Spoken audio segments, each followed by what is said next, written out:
I hadn't been to the parole board in years because every time they opened up my cell gate and told me it's time to go to the parole board, I would wave them off and say, I don't want to go.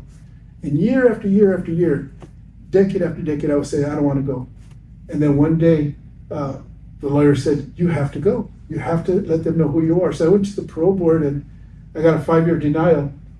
And she said, she came back after 2 months and I was discouraged. She says, I'm going to file an appeal. And I said, you file that appeal and you throw it up in there and I'll pray. And she said, you have to pray because I'm a Buddhist. I said, okay. Amen. Yes. So I said, I will pray. Well, within a year and a half, within a year of that appeal, it was granted. And then about 6 months after that, I went back to the parole board.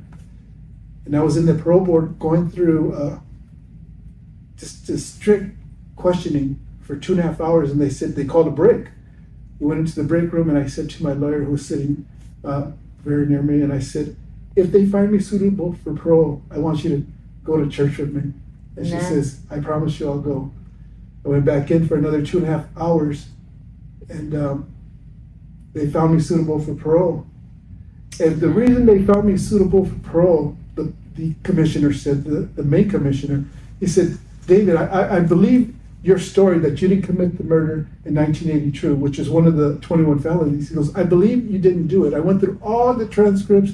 I went through all the chronos. I went through all your record, and you had always maintained your innocence for that. And I believe you didn't do it.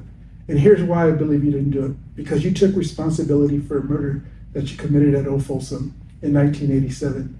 And because you took responsibility and you didn't have to, I believe you. And I'm going to find you suitable for parole today. And that just changed everything.